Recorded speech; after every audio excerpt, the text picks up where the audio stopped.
শীতকালে আমাদের ছেলে মেয়ে উভয়েই চুলে খুব সমস্যা দেখা যায়। চুলের সমস্যা দূর করার জন্য লেবুর সাথে এই দুটি উপকরণ ব্যবহার করলে খুশকি, চুলের আগা ফাটা, চুল পড়া সব বন্ধ হয়ে যাবে এবং চুল সিল্কি হবে। চলো দেখে নেওয়া যাক। তো নমস্কার বন্ধুরা, আমি অর্পিতা চলে এলাম একটা নতুন ভিডিওটা দেখলে তোমাদের খুবই উপকার হবে বন্ধুরা, তোমরা শেষ পর্যন্ত দেখতে থাকো। একটা পাত্র নিয়ে নিলাম, এতে এবার আমি লেবুর রসগুলোকে সব চিপে নেব। তো লেবুর রসে থাকে প্রচুর পরিমাণে ভিটামিন সি আর থাকে অ্যান্টিঅক্সিডেন্ট, যেটা চুলের গ্রন্থিগুলিকে শক্তিশালী করে আর চুল পড়া একদম বন্ধ হয়ে যায়, চুল সিল্কি হয়। সিরামের সাথে আরেকটা জিনিস অ্যাড করবো, সেটা হচ্ছে অ্যালোভেরা। অ্যালোভেরা আমাদের চুলকে সিল্কি করতেও সাহায্য করে। একদম আমাদের গাছেই তোমরা এরকম নিজেদের গাছে যে অ্যালোভেরা সেটাও ব্যবহার করতে পারো, বা দোকান থেকে কিনে আনা যে জেল ওটাও ব্যবহার করতে পারো। অ্যালোভেরা যাদের সমস্যা আছে বা যাদের মুখ চুলকায় অনেক সময়, বা যাদের খুব অ্যালার্জি আছে, তারা এই অ্যালোভেরা ইউজ করবে না। যখন আমি কেটে আনলাম গাছ থেকে, তখন যে হলুদ তরল যে পদার্থটা, ওটাকে মুছে কিংবা ধুয়ে আমরা পরিষ্কার করে নিয়েছি। নিয়ে তারপরে এটাকে আমি আধ ঘন্টা এখন রেখে দেবো জলে ভিজিয়ে, নর্মাল জলে। তারপরে এবার এটাকে দেখো আমি ভালোভাবে হাত দিয়ে পরিষ্কার করে নিচ্ছি। দেখো এইভাবে, যাতে হরহরে যে ভাবটা আছে সেটা দূর হয়ে যায়, কারণ এই হরহরে ভাবটা অনেকের নাকি মুখ চুলকায়। যাদের খুব কম অ্যালার্জি আছে তাদেরই, আর যাদের খুব অতিরিক্ত আছে তারা ব্যবহার একদমই করবে না।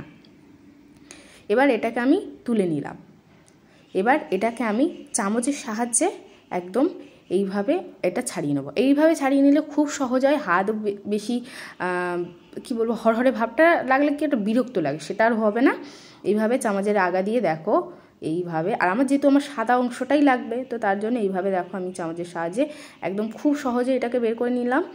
এবার ছুরির সাহায্যে আমি জেলটাকে দেখো এইভাবে কুচি কুচি করে একদম এমনভাবে নেবো যাতে জেলটা আমি নিতে পারি। তাদের মাথায় খুব খুশকি হয়, চুলের আগা ফাটে, তারা এটা সপ্তাহে 2 থেকে 3 বার ব্যবহার করতে পারো। এবার আমি জেলটাকে বের করে নিলাম। আর তোমরা স্টোর করে রাখতে পারো, কিন্তু স্টোর করার থেকে প্রতিদিন তৈরি করে তো প্রতিদিন মাথায় ব্যবহার করো, খুব ভালো হবে। আর এতে আমি দিয়ে দিয়েছি নারকেল তেল 2 থেকে 3 চামচ। তোমরা এখানে যে তোমরা তেল ব্যবহার করো সেটাতে দিতেই পারো। আর তোমরা এইভাবে দেখো মাথার 2 হাত দিয়ে এইভাবে চুলগুলোকে সরিয়ে এইভাবে ম্যাসাজ করবে। আর বিশেষ করে নখ দিয়ে কখনোই করবে না, তোমরা হাতের ওই আঙুলগুলো দিয়েই আলতোভাবে তোমরা এটা ম্যাসাজ করবে, মাথায় রক্ত সঞ্চালন করতে সাহায্য করবে। লেবুর সিরামটা ব্যবহারের আগে মনে রাখতে হবে, আমাদের মাথা কিন্তু পরিষ্কার রাখতে হবে। মাথায় মানে চুলের গোড়ায় যেন ঘেমে না থাকে, তাহলে আরও আমাদের হেয়ার ফল হবে, খুশকি আরও বেশি হবে। তো তার জন্য এটা তোমাদের সবার প্রথম মনে রাখতে হবে। তো এরপরে দেখো আস্তে আস্তে এইভাবে ম্যাসাজ করতে হবে। তো বন্ধুরা, ভিডিওটা তোমাদের খুব ভালো লেগেছে, আর তোমাদের দেখবে অনেকটাই উপকারিতা হবে, মানে উপকার হবে তোমাদের এইভাবে যদি চুলে ব্যবহার করো। আর অবশ্যই সবাইকে একটু শেয়ার করে দিও প্লিজ, আর একটু সাবস্ক্রাইব করে আমার পাশে থেকো বন্ধুরা তোমরা।